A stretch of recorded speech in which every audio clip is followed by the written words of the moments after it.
Yon, isang mapagpalang araw na naman po sa ating lahat, mga kalingap, mga kabisnes. At panibagong araw, panibagong reaction ulit po tayo.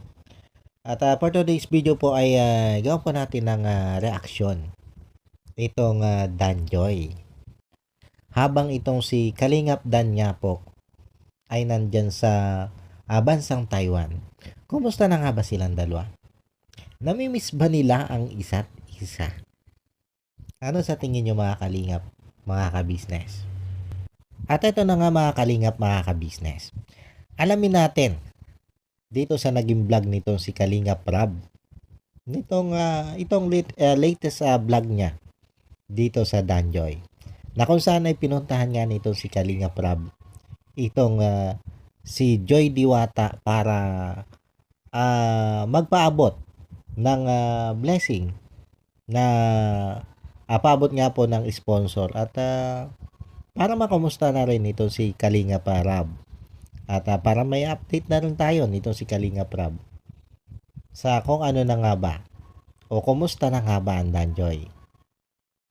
At dito nga po mga Kalingap, mga kabisnes, ay kinumusta nito si Kalingap Rab itong si Joy kung kumusta na nga ba ito dito. At kumusta na yung kanyang pag-aaral at maging yung sitwasyon niya dito sa apartment na kanyang tinutuluyan. At dito nga mga kalingap, mga kabisnes, ay yun, ipinaalam ni Joy na tumaas yung upa dito sa apartment. At yun nga, naging 10,000. At napakalaki nun. Diba mga kalingap, mga kabisnes. Buti nga sana kung merong kasama dito si Joy na makakahati man lang doon sa upa doon sa kanyang apartment. At ika nga ni Kalingap Rab ay yun, napakalaki. At ang gusto dito ni Kalingap Rab ay makahanap itong si Joy ng bagong apartment na mauupahan na medyo mura-mura. Kasi tama naman si Kalingap Rab kahit may mga nagpapadala o tumutulong na sponsor para dun sa pagbabayad ng apartment nitong si Joy ay mas magaling pa rin yung maging practical. Kasi mahirap naman talaga na abusuhin yung mga sponsor, di ba? Mga kalingap, mga business. Hindi porke tumutulong yung mga yan ay abusuhin mo na yung kanilang kabaitan at pagbibigay ng tulong. Kaya tama naman si Kalingap Rab at sayang din.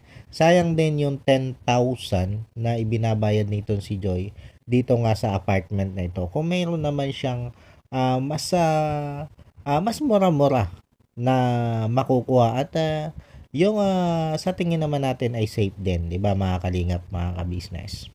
At tama din naman si Kalingap Rab na yung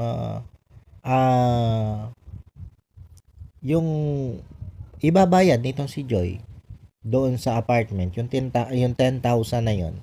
Kung halimbawa makakakuha itong si Joy ng nasa halagang 5,000 pesos lang na matutuluyan no, ng apartment na mauupahan, malaking bagay din yung 5,000 masisave niya at magagamit niya yon sa mga iba pa niyang pangangailangan.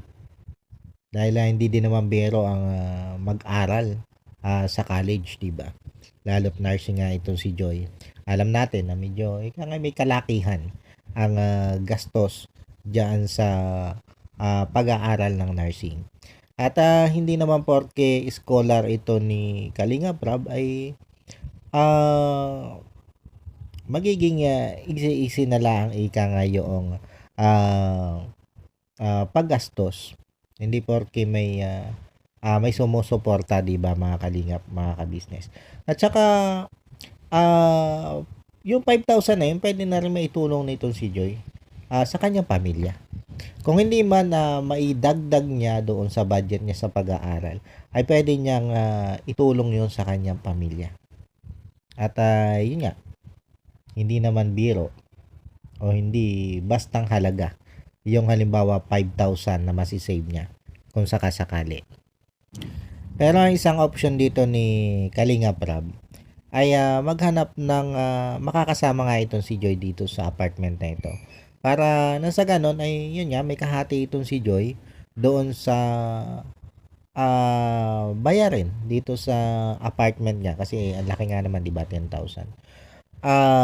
Kaya ang kwa ni Kalingap Rab ay maghanap ng isang Kalingap Angels na makakasama nga dito si Joy. Para nga naman na may katuwang siya dun sa pagbabayad. Nangihinayang din kasi itong si Kalingap Rab doon sa lugar o doon sa apartment na ito tinutuluyan nga na ito ni Joy. Kasi maganda nga daw yung apartment. Kumbaga napaka presentable ng nitong apartment na ito. Kaya nangihinayang dito si Kalingap Rab na basta-basta ito bitawan. Kaya nga lang ay yun nga mahal. Kaya yun ang isa sa naging option ni Kalingap Rab ang maghanap ng makakasama dito si Joy para hindi ganun kabigat yung bayarin para dito kay Joy. Kumbaga hindi nasusolo nito si Joy yung bayarin dito sa apartment na ito. At eto na nga mga kalingap, mga kabisnes. After na makumusta nitong si Kalingap Rab, itong si Joy, patungkol nga doon sa kanyang pag-aaral at dito nga sa sitwasyon niya dito sa apartment na tinutuluyan niya, ay ang kinumusta naman itong si Kalingap Rab ay ang takbo ng Danjoy. Ngayon niya panahong wala dito sa Pilipinas itong si Kalingap Dan. At nandyan niya sa Taiwan. At ang naging sagot dito ni Joy ay okay daw naman. Kasi lagi daw naman nag-a-update sa kanya itong si Kalingap Dan. O, di ba? At habang nagkwekwentuhan niya itong sila Kalingap Rab at Joy, ay eto na. Bigla na nga tumawag itong si Kalingap Dan. At dito natin nakita, mga Kalingap, mga kabisnes, kung ano na nga ba ang sitwasyon nitong Danjoy na talaga na mga kung ako yung titingin parang hindi na basta love team itong nangyayari at hindi na nasa stage ng ligawan, di ba mga kalingap, mga kabisnes? Kita nyo naman yung paraan ng pag-uusap dito ni Kalingap Dan at saka nitong si Joy. At para sa akin ay ika nga yung laging pag-update ni Kalingap Dan dito kay Joy ay gawain na ng isang karelasyon. Hindi na yung gawain ng isang manliligaw. Di ba mga kalingap, mga kabisnes? Kayo, ano sa tingin nyo? Tama ba ako doon sa aking obserbasyon? O nag-overthink lang ang talaga ako? Kasi mga kalingap, mga kabisnes, pati doon sa paraan ng kanilang pag-uusap, sa paraan ng kanilang pagkikwentuhan, di ba mga kalingap, mga kabisnes, mararamdaman mo yung sobrang komportable na nila sa isa't isa. At alam mo yung hindi mo na mararamdaman na nasa stage pa lang sila ng ligawan. Di ba mga kalingap, mga kabisnes? At may mga nababanggit nga ito si Kalingap Dan na mga bagay o pangyayari na hindi na nakasama sa vlog. Katulad halimbawa noong sabi ni Kalingap Dan, namimiss na niya yung pag lumalabas sila nitong si Joy ng madaling araw. Na kung tutuusin mga kalingap, mga kabisnes, nasabi na rin ito ni Joy nung birthday ni Carla. Yung sinabi nga niya na lumalabas sila Carla at saka si Kalingap Jomar na madaling araw pero kasama ang Danjoy. Kumbaga kumbaga hindi na bago sa atin kasi nga narinig na natin nung birthday ni Carla. Pero di ba? Doon sa mga ganun sinasabi ni Kalingap Dan na namimiss niya na yung ganon. Namimiss na niya itong si Joy. Tapos si Joy kitang-kita natin na talagang nahihiya na mga ganun yung pinag-uusapan nila ni Kalingap Dan habang kaharap itong sila Kalingap Rab at naka-vlog. May sinabi pa nga dito si Joy na, oy, wag mo sabihin niya kasi naka-vlog tayo. Diba? Kaya sabi ko nga ay kitang-kita mo na dito sa dalawang ito na meron na talaga silang malalim na ugnayan. Diba mga kalingap, mga kabisnes? Para sa akin, parang ayaw ko nang maniwalang love team lang yan. Vlog lang yan. At nasa stage pa lang talaga sila ng ligawan. Para sa akin na mga kalingap, mga ka-business. Kasi iba yung nararamdaman ko eh. Iba yung nakikita ko sa ikinikilos nilang ito. Lalo na nga hindi din inaasahan itong si Kalingap Dan na eto, pagtawag niyang ito ay narito sa apartment nitong si Joy, itong si Kalingap, itong sila Kalingap Rab. Kumbaga, ah yung nasa isip niya kung ano yung magiging pag-uusap nila ni Joy ay hindi niya, kumbaga hindi siya naka-prepare na ito'y naka-vlog. Kaya ganon, makikita natin, 'di ba? Sobrang natural. Sobrang natural nilang dalawa. Kaya nga sabi nga ni Joy mamaya ka na lang kaya tumawag. 'Di ba? Kasi nahihiya nga itong si Joy. Dito nga kay Kalingap Rab dahil nga doon sa nagiging takbo ng pag-uusap nila nitong si Kalingap Dan. At ramdam na ramdam din natin dito, mga Kalingap, mga ka-business, yung sobrang pagkamis nitong si Kalingap Dan dito kay Joy. At para dito kay Kalingap Dan, ay napakahaba na ng 10 araw na hindi niya nakikita itong si Joy. Kumbaga, ganun niya talaga kamis itong si Joy.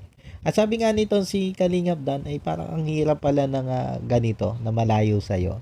Kumbaga, sabi nga niya parang LDR na rin, di ba? At dagdag pa nga nito si Kalingap Dan ay yun, at least daw naramdaman niya yung ganong feelings. At ang hirap pala daw nun. At hindi daw niya pala kaya na malayo dito kay Joy. Di ba? Ikaw na, Joy. Kaya sabi ko nga, mga Kalingap, mga ka-business, ito dito sa mga gantong binibitawang salita nitong si Kalingap Dan, parang ang hirap paniwalaan, di ba? Parang ang hirap paniwalaan na nasa stage pa nga sila ng ligawan. Kasi yung mga sinasabi na hindi, parang hindi niya kaya, hindi niya pala kaya na malayo dito kay Joy. O di, para sa isang nililigawan, di ba? Parang hirap paniwalaan. Sa akin lang naman, o kumbaga, opinion ko lang naman yon, mga Kalingap, mga ka-business. Tapos isa pa, mga Kalingap, mga ka-business, nung mabanggit nga nitong si Kalingap Dan, na namimiss na niya yung paglabas-labas nila na madaling araw. Di ba sabi nga ni nito si Joy ay huwag ka maingay kasi naka-vlog. May nabanggit dito si Kalingap Dan na wala mo nang aminan. Di ba? Wala muna daw aminan. Bakit Kalingap Dan, Joy? May kailangan na ba kayong aminin? May kailangan na nga ba kayong aminin sa aming mga viewers, sa aming mga fans ng Danjoy? At saka ito pa. Ito pa, mga Kalingap, mga ka-business, mga ka-Danjoy. Ito pa yung isang ika nga ay tumawag sa aking malikot na isipan, sa aking malikot na imahinasyon, ika nga. Diba? Ito, habang naglalakad dito si Kalingap Dan dito sa Taiwan, at yun nga, nagpapalipas siya ng oras dito para nga tawagan nito si Joy, kasi nga inaantay niya yung labasan nito sila Joy. Alam niyo yung sa tuwing may makikita siya, yung katulad na lang halimbawa ng magagandang damit, ang naaalala lagi niya ay itong si Joy. Kumbaga parang lagi na lang ang bukang bibig niya ay itong si Joy. O, diba? Kaya, kayo, ano masasabi nyo? Anong masasabi nyo dito sa mga ikinikilos na ito ni Kalingap Dan? Normal pangalang ba yan para sa isang taong nanliligaw pa lang? Mga Kalingap, mga ka-business. Nasa stage pa nga lang ba sila ng ligawan o may something special na sa kanilang dalawa? Ano sa tingin nyo? Yan ang may ika nga ay dala lang ng aking malikot na imahinasyon, mga Kalingap, mga ka-business. At ewan ko lang kung para sa inyo ay magkapareho tayo ng iniisip dito sa takbo ng ika nga ay love team ng Danjoy. Ito nga ba ay Love team pa lang for the vlog? O ito'y may malinaw ng totohanan? Ah, di ba? Kasi isipin mo mga kalingap, mga ka-business. Kahit nga doon sa mga gandang lugar na nakikita nito si Kalingap Dan, ang lagi niya nasa isip ay ito si Joy. Gusto niya makasama doon si Joy. Di ba? Kumbaga, ang gusto niya sa susunod na pumunta siya dito sa lugar na ito ay kasama na niya itong si Joy. At pangalawa pa lang yung sinabi niya, syempre pati yung buong team ng Kalingap. Pero mas pangunahin talaga yan niya. O pangunahin sa isip niya gusto niya makasama doon ay itong si Joy. Kaya paano mong hindi masasabi na sobrang special nitong si Joy para dito kay Kalingap Dan. At sa tingin ko naman maging dito kay Joy napaka-special din para sa kanya itong si Kalingap Dan. Kaya diba? Kaya pareho silang special sa isa't isa sa kanilang dalawa. Kaya paano mo masasabi na wala pa nga silang relasyon? Paano mo sasabing ganun? Di ba mga kalingap, mga ka-business? Pero, syempre, kung sakasakaling nandun na sila sa ganong stage, na talagang ika nga ay meron na silang kailangang aminin na hindi pa nila maamin-amin, ay wala namang masama dyan. Kasi unang-una, binata naman si Kalingap Dan. Wala siyang karelasyon at itong si Joy ay ganun din. Kumbaga pareho silang free. At wala silang maapakan tao. Kung sakasakali mang talagang sila'y may kailangan ng aminin na hindi nila maamin-amin pa sa ating mga viewers. At kung sa ngayon ay hindi pa nila maamin-amin yan dapat nilang aminin sanang yan, ay respeto na lang natin sila. Respeto na lang natin sila kung kailan nga ba talaga sila aamin. At kung ano nga ba yung kanilang aaminin. Di ba mga kalingap, mga ka-business? At yan, paano po mga kalingap, mga ka-business? Hanggang dito na lang muna po itong ating reaction video patungkol nga po dito sa Danjoy. At yan, sana po nagustuhan nyo itong aking munting reaction video para sa Danjoy. At maraming salamat po sa patuloy na sumusuporta sa akin, mga kalingap, mga ka-business. At yun, bago po tayo tuloy magtapos ay syempre, lagi po natin paalala na patuloy lang po nating suportahan ang ama ng Kalingap na walang iba nga po kundi si Kuya Bal Santos Matubang. At ganoon na rin po si Kalingap Rab at ang may bahay nito si Kuya Bal Santos Matubang na si Ate Edna Vlog.